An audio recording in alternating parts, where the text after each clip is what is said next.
Hello there guys, welcome back to the start of another project that I'm working on. I know, I've got several on the go at the moment and I haven't finished them, but I've been feeling a bit restless in terms of my modelling recently and wanting to do lots of things but not really been in the mood to finish any of the projects that I've got going.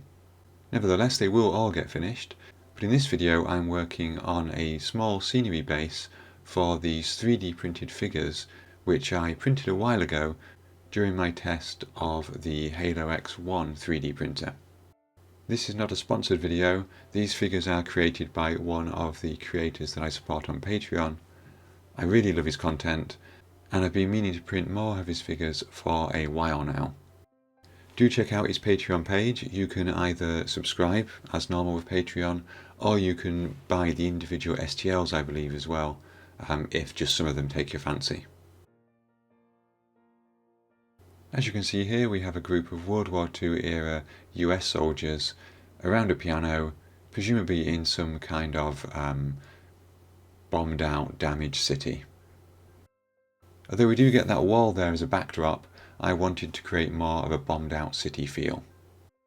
So I took this piece of slate, arranged the piano and a few figures around it because these guys will be the centerpiece, and then tried to work out where to have the bombed out, damaged building wall. And for the wall I used this old Miniart kit. This is a vacuum formed kit which, as you can see, I've made an attempt at building and painting a long time ago. To be honest, I bought a lot of these Miniart kits when I first got back into modelling and I thought I'd be building huge dioramas all the time. In reality, I now prefer to make my own buildings out of XPS foam, but I do want to use up the ones that I've got. I also considered this piece here, which is the side of a Belgian house.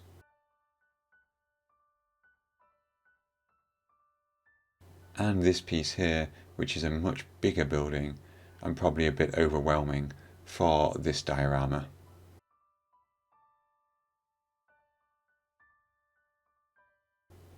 These old Miniart buildings are a little large.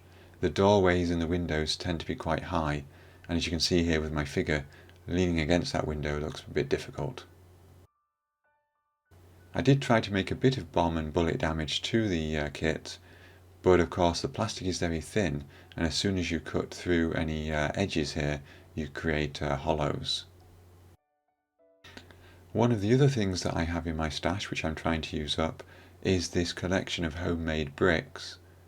I made these with some plaster in some brick moulds. And I keep them around because they are useful for rubble, but they've been around a long time now. Good old Sculptamold formed the basis of my terrain.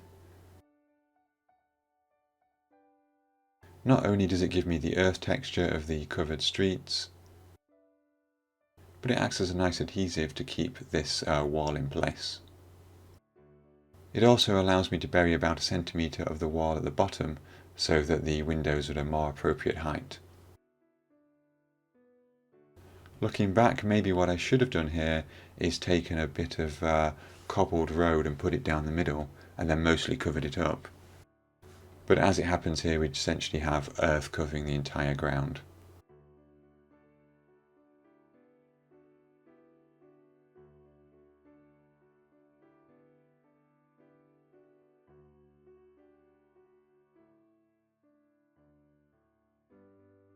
While that Sculptamold is still wet, I sprinkled some of the bricks onto it, and of course you need to make sure they are pushed in, partly so they stay on, and partly because they look weird if they're floating on top.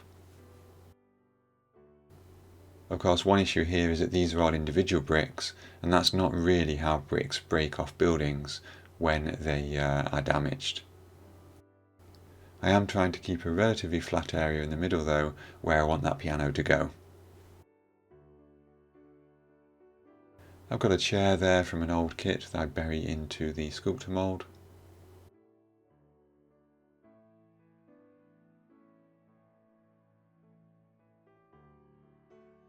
And then I blocked in the colours very loosely with an airbrush coat of black over everything, and then a light sandy colour over the ground and a grey colour over the building. And I've been deliberately haphazard with this because the black showing through will help to create fake shadows, but also just variations in colour, and possibly even in the house, smoke damage. I then took 3 Vallejo model colour paints and started the process of painting the brickwork. Depending how you're feeling, this can be very relaxing or quite tedious. And of course I made sure that the exposed brickwork on the wall matches the bricks on the ground in terms of their colour.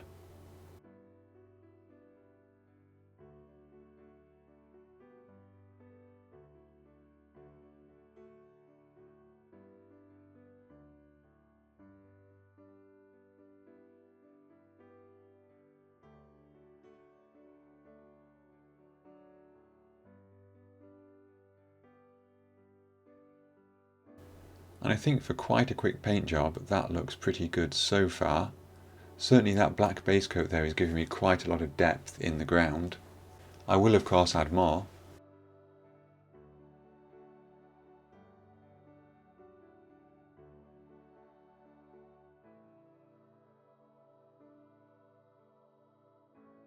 I didn't really know what colour to paint the sign, so I thought I'd add a bit of contrast with a nice green colour.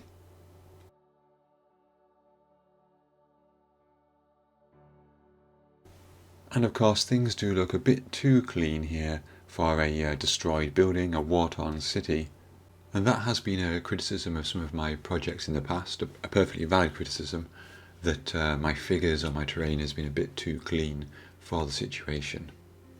So with that in mind, I took some sepia oil paint, thinned it with odourless thinner, but not quite as thin as normal, and then I went to town applying it to the base. Initially I did it only around the bricks, but then I realised there's so much texture in that terrain that the wash will go into it all, go into all the recesses, and really give me a lot of depth there.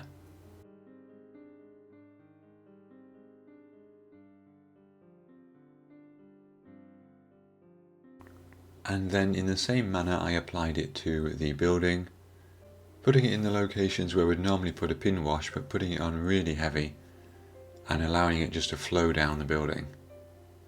Basically I'm just flooding the surface here.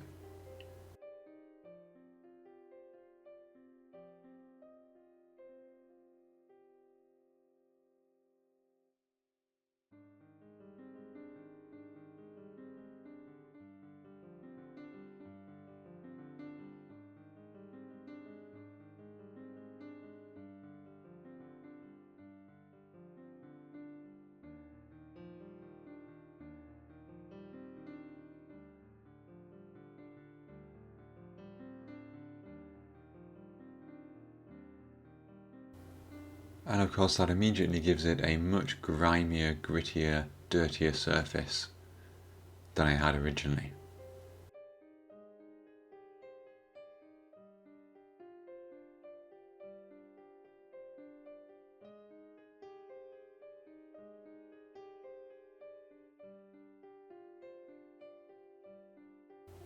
I did also try some dot filtering with some dots of different coloured oil paints streaked down the building, but to be honest that didn't come out nearly as well as the flood filter. And so I sort of went back and redid some of the flooding to get rid of some of those streaks later.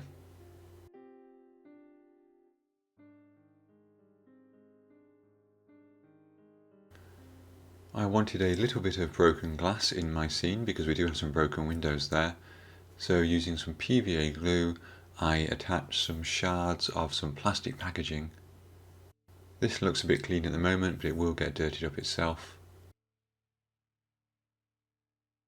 And then I thought this small gully at the side of my base was a perfect spot for some water, maybe to indicate some kind of flooding or just like a broken pipe or something like that running down the side of the scene. This is Woodland Scenic's Realistic Water. I've had this bottle for years, it's almost finished now actually.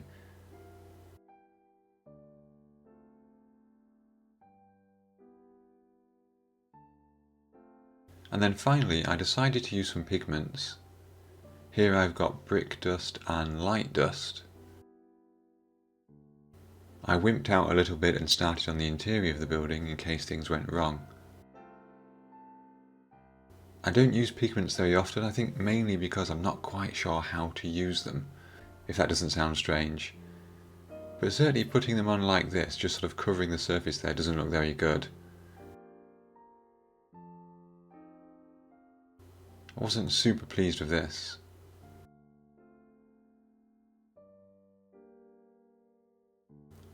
But what I found in the end was a better technique, was to take the light dust colour and essentially, I suppose I'm almost dry brushing it on here and trying to catch all the raised details to bring them out. You can see that on the rubble and the bricks here. And again, I did switch to the brick pigment sometimes, but it didn't quite seem to be as fine and didn't seem to apply as well. So I stuck with the light dust. And it just gives me this sort of weird, as I say, dry brushing effect over the terrain. But I do like the way that it really captures those highlights, especially compared now with the shadows that I've got from the oil paint.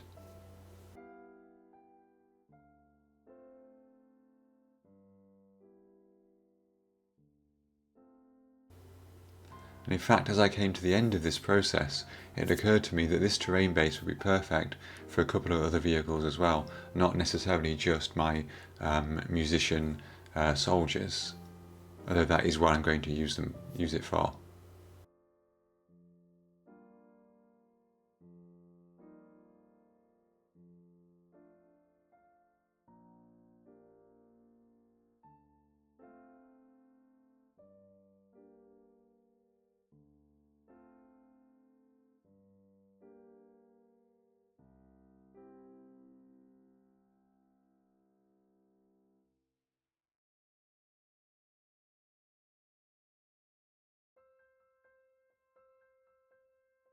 And then once that was finished, my simple terrain piece was complete.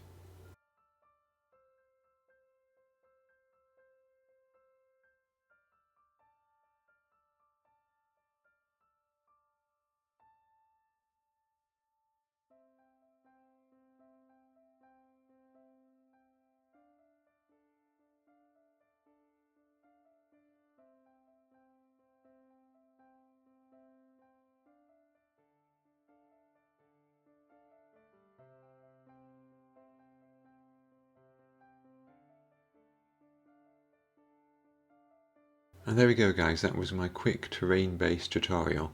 This came out a lot better than I thought it would, and I think the oil paints and the pigments in particular have really boosted the contrast there in this piece.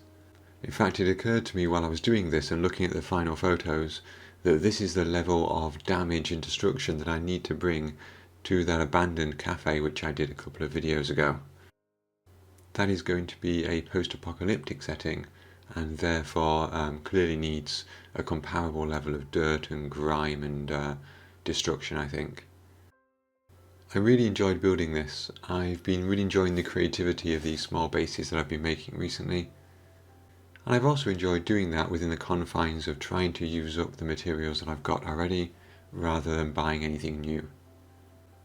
I think this terrain base would look good with a small vehicle going through it, or maybe some soldiers stalking it looking for any last holdouts. But I am going to use it for those World War II musicians. I'm also a big fan of using the slate as a base. Not only does slate tend to have a nice flat edge on one side, but it has a uneven shape, which I think is a lot better than the sort of traditional square, rectangular or circular bases that I tend to make from the XPS foam or from the picture frames. Anyway, before I go, I would like to say thank you very much for watching. Special thanks to my Patreon and YouTube members who provide ongoing support to the channel. It's massively appreciated. And until next time, thanks again for watching and have fun modelling.